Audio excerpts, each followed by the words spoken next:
Nous ne sommes qu'à l'aube des jours qui verront s'accomplir indéfiniment sa mission, disait Gabriel Hanotaux dans Jeanne d'Arc en 1911. Il y a grande pitié au royaume de France, disait l'archange Saint-Michel à Jeanne d'Arc, alors que la France paraissait perdue entre la folie de son roi Charles VI et l'invasion anglaise devenue inéluctable. Nous sommes en pleine guerre de 100 ans, en l'an de grâce 1429. À cette époque, le sort du royaume de France ne tient plus qu'à la ville d'Orléans. À ce stade catastrophique de la guerre, si Orléans tombe, c'est la France entière qui disparaît sous le joug de la couronne britannique. Les Anglais pourraient alors ainsi envahir les territoires du sud de la Loire, encore fidèles à Charles VII. D'autre part, la chevalerie française en cette année 1429 n'avait plus vraiment la fougue et le moral d'acier de jadis. La cruelle défaite française d'Azincourt le 25 octobre 1415 avait ruiné pour longtemps tout espoir de reconquête, et les défaites successives depuis cette bataille l'ont bien démontré. C'est dans ce contexte assez désastreux du royaume de France que débutera la glorieuse épopée de la Sainte Pucelle. Nous n'allons pas faire un exposé sur toute sa vie, mais seulement reprendre des épisodes de son miraculeux parcours afin de mettre en évidence les enseignements qu'elle laissa aussi bien à ses contemporains qu'aux générations futures. À l'âge de 13 ans, elle eut une apparition de Saint Michel sous l'apparence d'un chevalier, de Sainte Marguerite et de Sainte Catherine. L'archange et ses deux saintes lui ordonnèrent de conduire le dauphin à Reims pour le faire sacrer et de bouter les Anglais hors de France. Mission qui, pour être politique, n'en est pas moins pour elle religieuse. Ses voix se font de plus en plus insistantes. D'abord traitée de folle, elle est enfin prise au sérieux. C'est alors que débute l'aventure guerrière. Le 25 février 1429, lorsque Jeanne se présenta devant Charles VII à Chinon, après une traversée périlleuse du territoire, elle fut mise à l'épreuve pour voir si elle allait reconnaître le vrai Charles VII du faux qui lui fut présenté. Mais elle sut reconnaître le vrai Charles VII. S'approchant de lui, elle lui dit : « J'ai nom Jeanne la Pucelle, et vous demande par moi le roi des cieux, que vous serez sacré et couronné dans la ville de Reims, et serez lieutenant du roi des cieux, qui est roi de France. » Comme Charles VII restait sceptique, elle lui rappela alors une prière qu'il fit à la Toussaint et que lui seul savait. « Sire, n'avez-vous pas bien mémoire que le jour de la Toussaint dernière, vous, étant dans la chapelle du châtel de Loche, en votre oratoire, tout seul, vous fîtes 3 requêtes à Dieu. » Et c'est elle-même qui apporta la réponse à ces requêtes. « Je te le dis de la part de Messire, tu es le vrai héritier de France et fils du roi, et il m'envoie pour te conduire à Reims et recevoir ton sacre et ta couronne. » Lors de son interrogatoire à Poitiers, un des examinateurs, Guillaume Emery, lui demanda : « Jeanne, vous prétendez que c'est plaisir de Dieu que les Anglais s'en aillent en leur pays, et vous demandez des gendarmes. Si cela est, il ne faut pas de gendarmes, car le seul plaisir de Dieu peut les déconfire et les faire aller en leur pays. » Elle répondit : « En nom Dieu, les gendarmes batailleront et Dieu donnera la victoire. » Tout est dit dans sa réponse. Et à ce jour, cela doit être pour nous le mot d'ordre pour toute action victorieuse de la part de ceux voulant œuvrer au service du royaume de France. Agir sur le terrain, mais au nom de Dieu, si nous souhaitons la victoire de notre combat. S'il fallait adapter sa réponse à notre époque, pour notre combat, nous dirions : en nom Dieu, politique d'abord, et Dieu donnera la victoire. La prière seule ne sert à rien, ni l'action seule. Interrogée sur la raison pour laquelle elle appelait Charles VII, gentil dauphin, et non pas par son titre de roi, elle fit cette magnifique réponse, qui est une splendide leçon de théologie politique. « Je ne lui donnerai le titre de roi qu'après qu'il aura été sacré et couronné à Reims, où j'ai mission de le conduire. » Voilà une mise au clair que bien des royalistes ont oubliée à ce jour. Le révérend père Dombès écrivait dans son Église et monarchie en 1910 : « Il y avait aux yeux de nos pères autre chose qu'un acte de foi par lequel un souverain s'inclinait respectueusement devant Dieu, implorait sa bénédiction et lui faisait hommage de sa puissance. C'était en France du moins la consécration nécessaire de l'autorité royale. L'héritier du trône devenait roi par le sacre. L'histoire de Charles VII en donne la preuve. La naissance désignait en quelque sorte le souverain. Elle lui conférait le droit de régner. Il prenait possession de son trône le jour du sacre. Après son interrogatoire de Poitiers, Elle fit chercher sa mystérieuse épée, qui fut déterrée de l'église de Sainte-Catherine de Fierbois, et qui fut pour elle son Excalibur. Lorsque Jeanne se retrouva à la tête de sa petite armée de renfort, en partant de Blois, pour aller délivrer Orléans, elle se comporta d'une façon étonnante, mais somme toute en cohérence dans la logique d'une reconquête. Lisons la description qu'en fait l'historien allemand Guido Gorès. Ainsi, précédée de ses prêtres, l'armée ressemblait plutôt à un pacifique pèlerinage qu'à une expédition guerrière, et le cœur des farouches hommes d'armes était de plus en plus pénétré de respect pour leur sainte conductrice. Elle les exhortait sans relâche à la pénitence et à la confiance en Dieu et en sa miséricorde infinie, les assurant qu'il leur donnerait la victoire s'ils étaient en état de grâce. Elle-même communia solennellement au milieu d'eux, en plein air, et l'amour qui brûlait son âme enflamma bientôt celle des autres. Le plus grand nombre d'entre eux allèrent à confesse. Toutes les femmes de mauvaise vie durent quitter l'armée par ordre de la pucelle, et elle observa pour sa part une si sévère discipline qu'elle coucha la première nuit revêtue de son armure, ce dont elle fut incommodée. Dans Jeanne d'Arc d'après les chroniques contemporaines par Guido Gorès, 1843. On se rend bien compte à travers ces quelques lignes, décrivant l'armée de Jeanne, que la situation de la France de cette époque, début du XVe siècle, avait engendré des hommes n'ayant plus d'espoir et perdant foi en toute victoire. L'enjeu était énorme pour la sainte pucelle. L'enseignement de Jeanne face à cette déréliction fut pourtant simple. Pas de reconquête sans une armée irréprochable devant Dieu. Elle ne fit pas de discours guerrier comme on aurait pu s'y attendre de la part d'un chef de guerre.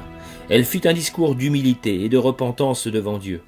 On devine au regard de cette logique qui l'anima à quel point les hommes de guerre, qu'elle devait guider vers la victoire, avaient perdu la foi. Elle chassa les prostituées de son armée et imposa la présence permanente de prêtres. Le symbole est fort. Elle chasse le vice pour y inclure la vertu. Elle interdira à ses soudards de blasphémer et les obligera à assister à toutes les messes, sans oublier l'obligation de se confesser. Elle prescrit aux soldats de se mettre en état d'être en la grâce de Dieu, que s'ils sont en bon état, avec l'aide de Dieu, ils obtiendront la victoire, car c'est le péché qui fait perdre les batailles. Et nous pourrions aussi rajouter que de par sa présence, en tant que jeune fille à la tête de l'armée, elle imposa aux hommes de guerre l'humilité d'être conduits par une gamine et non pas par un chevalier aguerri. Pour l'époque, ce symbole est fort. En somme, elle chassa l'orgueil et l'arrogance qui avaient déjà coûté très cher. Et c'est dans ces conditions que l'armée de Jeanne quitta Blois pour se rendre à Orléans en ressemblant plus à un pacifique pèlerinage qu'à une expédition guerrière. Et oui, nous le répétons encore une fois, l'enseignement de Jeanne veut qu'il n'y ait de reconquête sans une éthique. Cela peut paraître purement symbolique aux yeux de certains, mais le résultat est là. La ville d'Orléans fut libérée et par la suite Charles VII sacré à Reims. Le chanoine Coubet écrira sur cette victoire « Rarement le monde a vu une campagne militaire aussi brillante. Ce qui étonne tout d'abord, c'est la pauvreté, ou plutôt la nullité des ressources dont Jeanne dispose. Elle n'a rien où s'appuyer. Autour d'elle le néant, néant des finances qui ont été gaspillées, néant des soldats qui ont perdu toute confiance. Elle parle à ce néant et son verbe en fait éclore l'espérance et jaillir la victoire. » Voilà encore un énième miracle de Jeanne, celui d'évoluer dans le néant et aboutir à la victoire. L'espoir fut son arme redoutable et elle nous enseigne de ne jamais baisser les bras, même lorsque l'on pense que la situation est perdue. Après la victoire d'Orléans, les troupes françaises poursuivirent l'ennemi et le chassèrent de Jargeau, Meung-sur-Loire, puis Beaugency. Lors de la prise de Jargeau, une anecdote nous est parvenue par le duc d'Alençon, lors de son témoignage en justice. Il raconta que Jeanne lui cria « Jetez-vous de ce côté, sinon une pièce qu'on s'apprête à tirer de là-haut va vous tuer. » Et en effet, à peine d'Alençon eut-il suivi son conseil, qu'un coup de canon retentit et le projectile enleva la tête d'un gentilhomme, le sire de Lude, à l'endroit même que le duc venait de quitter sur ordre de Jeanne. Le duc d'Alençon se rappela alors du frisson involontaire qui l'avait saisi. Remontant vers le nord, les troupes françaises se heurtèrent à une armée anglaise venue de Paris pour secourir la garnison de Beaugency. Le choc eut lieu près du village de Patay, à 25 km au nord-ouest d'Orléans, le 18 juin 1429. L'affrontement fut terrible pour les Anglais. Leurs pertes s'élevèrent, selon certaines estimations, de 2 à 3 000 morts, alors que du côté français, on déplore toujours, selon diverses estimations, de 2 à 100 morts maximum. Cette victoire française qui clôtura la campagne de la Loire fut un véritable miracle et fut considérée comme la revanche d'Azincourt. Et ce fut Jeanne elle-même qui voulut cette bataille, malgré le conseil de guerre qui en avait décidé autrement. C'est elle qui a commandé l'assaut. Frappez hardiment, ils ne tiendront pas longtemps. Ce sont eux qui vont fuir, ils ne se défendront pas et seront battus, et il vous faudra de bons éperons pour le poursuivre. Disait-elle avant la bataille. Ce témoignage historique de l'épreuve de la Sainte Pucelle, ainsi que celui du peuple français en général, en pleine guerre de 100 ans, montre à quel point le sort de la France est lié à sa vocation d'origine. C'est saint Rémy qui scella cette vocation en faisant cette prédiction à Clovis, la veille de son sacre à Reims vers 496, et qui marquera la naissance du royaume chrétien en France. Apprenez, mon fils, que le royaume de France est prédestiné par Dieu à la défense de l'Église romaine, qui est la seule véritable Église du Christ. Ce royaume sera un jour grand entre tous les royaumes, et il embrassera toutes les limites de l'Empire romain, et il soumettra tous les peuples à son sceptre. Il durera jusqu'à la fin des temps. Il sera victorieux et prospère, tant qu'il sera fidèle à la loi romaine, mais il sera rudement châtié toutes les fois qu'il sera infidèle à sa vocation. On ne peut que constater avec l'expérience de la guerre de 100 ans, et surtout avec l'arrivée de Jeanne d'Arc, la véracité de cette mission énoncée par saint Rémy. Jeanne dut en être consciente, et son rôle fut entre autres de renouer le trône des lys avec celui du ciel.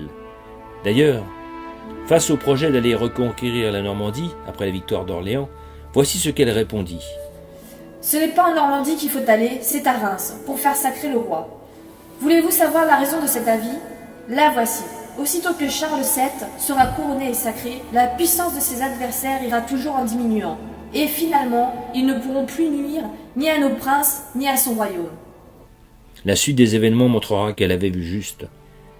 Jeanne fit bien comprendre dans sa réponse que la cérémonie du sacre n'a rien de folklorique. Le sacre est avant tout une protection du royaume de France par le ciel. Le journaliste contre-révolutionnaire Pierre Virillon écrivait « Le royaume de France en effet n'appartient pas au roi. Cela est juridiquement vrai. Celui-ci ne le possède pas en propriété. Il a seulement un droit d'accession à la couronne par ordre successif de primogéniture. Le royaume est un bien de Dieu qui en possède le haut domaine, et c'est en conséquence de ce domaine suzerain, parce qu'il est le droiturier seigneur, c'est-à-dire celui dont découlent tous les droits, qu'il en concède à Charles la royauté. » Constatant que Charles VII hésitait encore à suivre ses conseils, elle lui dit « Je ne durerai qu'un an, ou guère plus, il me faut donc bien employer. » Avant de devenir le corps brûlé de la chevalerie, Jeanne avait conscience que son périple ne durerait pas et qu'elle allait à une mort certaine. L'alliance entre le trône des lys avec celui du ciel avait été brisée par le traité de Troyes signé le 21 mai 1420, faisant du roi d'Angleterre le futur roi de France après la mort de Charles VI. Jeanne renoua donc cette alliance sacrée le 21 juin 1429 à Saint-Benoît-sur-Loire. Cet acte notarié s'appelle la triple donation. Voici comment elle s'est déroulée. Le 21 juin 1429, à l'abbaye de Saint-Benoît-sur-Loire, Jeanne dit à Charles « Sire, me promettez-vous de me donner ce que je vous demanderai ?» Le roi hésite puis consent. « Sire, donnez-moi votre royaume. » Le roi stupéfait hésite de nouveau, mais tenu par sa promesse et subjugué par l'ascendant surnaturel de la jeune fille. « Jeanne, lui répondit-il, je vous donne mon royaume, première donation. » Ainsi, en vertu de cet acte, Jeanne a été quelques instants seulement, sans doute, mais très réellement, reine de France. Cela ne suffit pas. La Pucelle exige qu'un acte notarié en soit solennellement dressé et signé par les 4 secrétaires du roi, après quoi, voyant celui-ci, tout interdit et embarrassé de ce qu'il avait fait, « Voici le plus pauvre chevalier de France, il n'a plus rien. » Puis aussitôt après, très grave et s'adressant au secrétaire, « Écrivez, Jeanne donne le royaume à Jésus-Christ. » Deuxième donation. Puis s'adressant à tous les assistants, « À présent, c'est Jésus-Christ qui parle. Moi, Seigneur éternel, je donne la France au roi Charles. » Troisième donation. Cette triple donation annula littéralement le traité de Troyes, plus que ne le fera le sacre de Charles VII le mois suivant. Elle avait aussi pour objectif de rappeler que le vrai roi de France, c'est le Christ lui-même, le Christ roi de France. Nos rois depuis Clovis ne sont que ses lieutenants. Jeanne, dont le village natal a pour nom Don Rémy, en référence justement à Saint Rémy dont il est consacré, avait bel et bien pour mission de rappeler la vocation divine de la France en plus de la sauver. Le comte de Chambord ira aussi dans le sens de la triple donation lorsqu'il déclara à Albert Demain le 20 novembre 1878 « Il faut que la France soit sauvée, que Dieu y entre en maître pour que j'y puisse régner en roi. » La triple donation étant faite, Jeanne et Charles VII entrèrent solennellement dans la ville du sacre, Reims, le 16 juillet 1429. La cérémonie du sacre eut lieu dès le lendemain dans la cathédrale. Jeanne se tint à côté du roi avec son étendard sur lequel figurent le Christ en majesté et les mots Jésus, Maria. « Il avait été à la peine, c'était bien en raison qu'il fût à l'honneur, » déclara-t-elle plus tard. Lorsque Monseigneur Regnault de Chartres eut prononcé la formule rituelle « Je te sacre roi de France au nom du Père, du Fils et du Saint-Esprit », au milieu des cris enthousiastes de tous les assistants,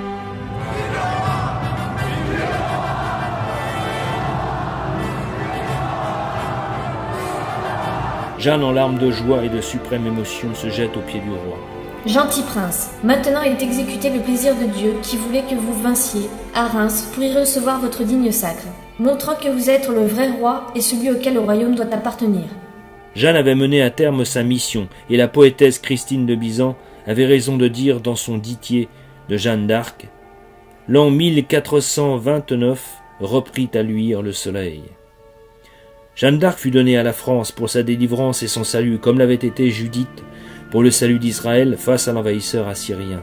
Certes, la situation de la France à cette époque n'est pas vraiment comparable à celle du début du XXIe siècle, mais cette France de 1429 était pourtant tout autant imprégnée de désespoir. À ce jour, nous avons tous conscience que la France a encore une fois de plus brisé cette alliance entre le trône des lys et celui du ciel. L'acte qui brisa ce lien, c'est la proclamation par le tiers-État, le 17 juin 1789, de l'Assemblée constituante, faisant rupture avec le baptême de Clovis. Cette proclamation de l'Assemblée constituante intervient un siècle jour pour jour après la demande du Christ à Sainte Marguerite Marie, à la coque, de faire consacrer le royaume de France au Sacré-Cœur par Louis XIV. Ce dernier ne le fera pas, malheureusement. D'une certaine manière, avec la proclamation de l'Assemblée constituante, c'est le Christ qui fut détrôné au profit d'une souveraineté populaire incarnée à ce jour par une sinistre oligarchie. Cet acte-là est en quelque sorte notre traité de Troie et la guerre de 14 notre bataille d'Azincourt. Mais nous n'avons pas encore eu notre Jeanne. Pour conclure, il ne sert à rien à ce jour de crier « Jeanne au secours » tout en prétextant redresser la France au sein d'une république laïcarde qui a déjà causé bien des malheurs. Jeanne, au secours! Si nous voulons que Jeanne vienne à notre secours, alors imprégnons-nous de son enseignement intemporel, celui de Dieu, la France et le roi. Elle s'est battue pour cette trinité qui constitue l'essentiel même de notre combat, comme le feront 360 ans plus tard les Chouans et les Vendéens lors des guerres de Vendée. Le 20 mars 2016, l'anneau de Jeanne qui fut confisqué lors de sa capture fit son retour officiel en France, avec une cérémonie célébrée au Puy du Fou, organisée par Philippe de Villiers, à la gloire de l'anneau et de Jeanne à travers lui. Monsieur de Villiers avait réussi à obtenir cette seule relique qu'il nous reste de Jeanne, grâce à une vente aux enchères organisée en Angleterre. Est-ce un signe pour nous tous Français? Certainement. Le message essentiel de Jeanne et de ses voix, celui de la royauté du Christ sur la France et sur les nations, a traversé les siècles jusqu'aux apparitions du Sacré-Cœur à Paray-le-Monial et à ses 4 demandes au roi de France du 17 juin 1689, qui attendent encore d'être accomplies. Lorsqu'elles le seront, la mission posthume de Sainte Jeanne d'Arc sera achevée. Méditons ces paroles de Pie XII. Et s'il peut sembler un moment que triomphe l'iniquité, le mensonge et la corruption, il vous suffira de faire silence quelques instants et de lever les yeux au ciel pour imaginer les légions de Jeanne d'Arc qui reviennent, bannières déployées pour sauver la patrie et sauver la foi. Notre jour viendra. Notre jour viendra.